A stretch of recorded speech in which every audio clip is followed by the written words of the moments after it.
VCT is finally back in 2023. After a few months off, I've been following NA Challengers and recently VCT Lock-In. And let me tell you, the smoke meta has never been as diverse and interesting as it is right now. We see every agent getting played, so I want to make this the ultimate controller guide to help you make sense of what pro meta is looking like this year.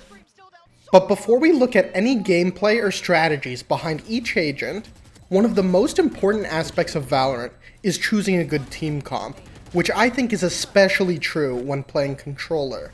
Unlike duelists or initiators, which can be more plug and play, because of the diverse shapes and sizes of smokes, playing a controller whose strengths suit the map is key. The way I like to think about it is that there are three categories of maps. Firstly, there are the Viper maps, where she's the only viable agent, because of large open areas that her wall divides. Next, there are Omen Astra maps. On these, you could technically get away with Brim in ranked, but their size limits your team's flexibility. For example, if your team is defaulting and you get a pick B, depending on where your Brim is, you might not be able to take advantage of it and take the site. Then, there are the double controller maps, where you can get away with any one of these, and many teams even opt for Viper plus one of the other controllers. Lastly, there are two special cases, Fracture, which is a Brim map, and Lotus, which we've only seen 3 games of so far, but is looking like a Viper plus Omen, and I would throw an Astra as well map. And just before I get the angry comments about ranked not being like pro play, I agree. If you're that Brim with lineups on Haven, and you pop off every game, you don't need to follow this. Now, let's take a look at each agent, starting with Harbor, the newest agent in the map pool. Harbor is still scarcely picked, but is starting to find his place in the meta. I believe the reason he is picked is because of 2 key strengths he has that no other controller can replicate. Firstly, Harbor's Cascade is much taller than any other controller's smokes, and teams use that on their defaults to block the most annoying op angles. Looking at the map pool I showed you earlier, this starts to make even more sense. Both Icebox and Pearl have some of the most annoying vertical op angles that other smokes simply cannot block effectively. The meta used to be always to jump peek these angles or jiggle peek these angles, but now Harbor offers us a way to safely cross and even more importantly, block the info for the defense. A Jet Op was often left with little support on A Icebox or B Pearl because of just how strong some of these angles are.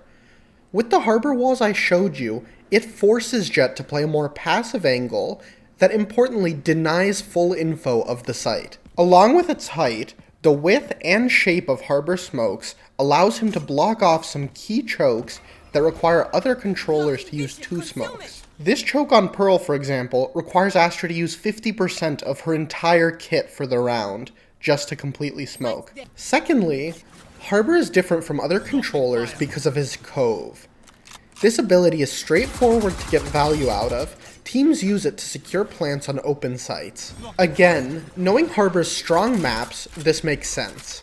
B Icebox and B Pearl are notoriously difficult to plant on, and the 500 damage the smoke can tank gives you that much extra protection. Because of this, when he's played as a secondary smoke on these maps, you'll mostly see him replacing a Sage in the comp.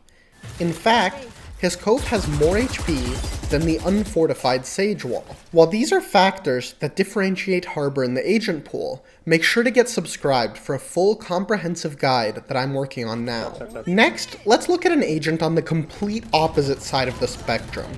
Brim has been with us since the beta and is the easiest controller to pick up. I think his abilities are all clear enough that we don't need to look at them individually. Instead, let's look at why Fracture is the only map in the pool he currently gets picked on.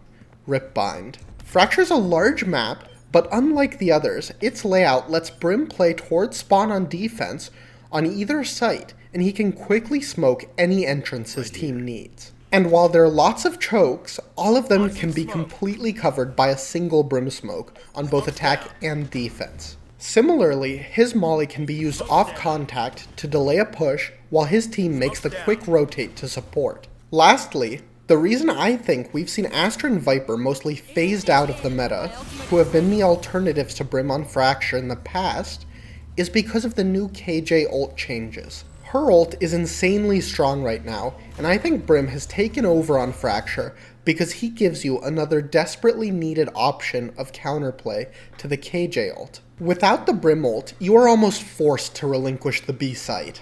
Moving past Brim, let's take a look at another two agents that are somewhat interchangeable in ranked on maps like Ascent, Haven, or Pearl in the current meta.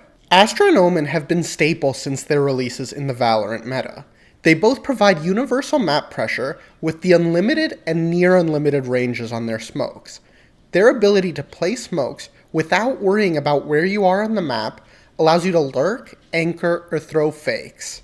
It enables your team to run more complex strats and for the controller player to get timings and positions they otherwise could not.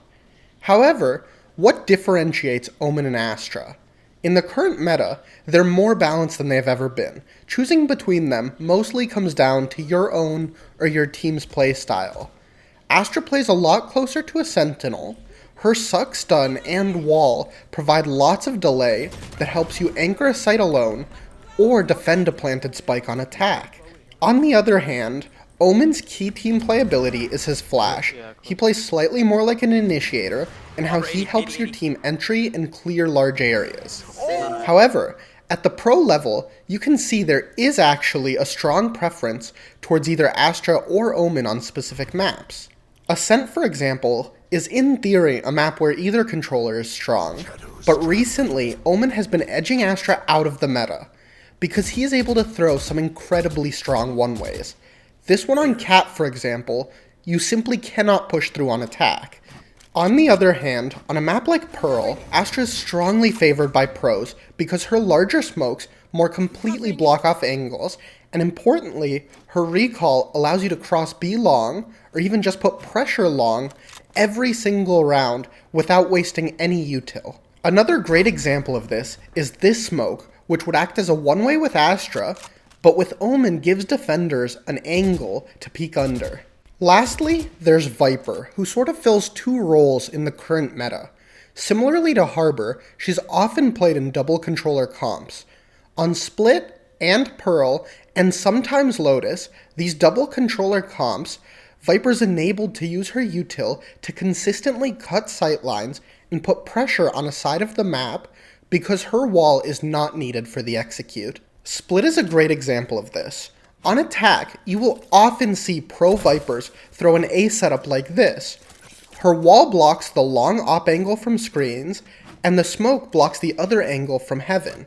Even if she only uses these to lurk up just once in a half, the constant pressure she applies with these util enables her team to take mid or B. That is because the defense has to choose between having two players on A to watch the walkout and heaven, or having just one player on A, which will enable the Viper lurk. She can also apply similar pressure on B with this setup instead. Then, her second role comes out on maps like Icebox and formerly Breeze, where there are expansive open areas and Viper's required as a primary controller to block long defender sightlines. While the ideas are simple, there are lots of nuances to mastering Viper's playstyle as a primary controller on Icebox, so I would recommend watching this video next that shows you how to maximize the impact of your Viper util on Icebox. Thanks for watching, see ya!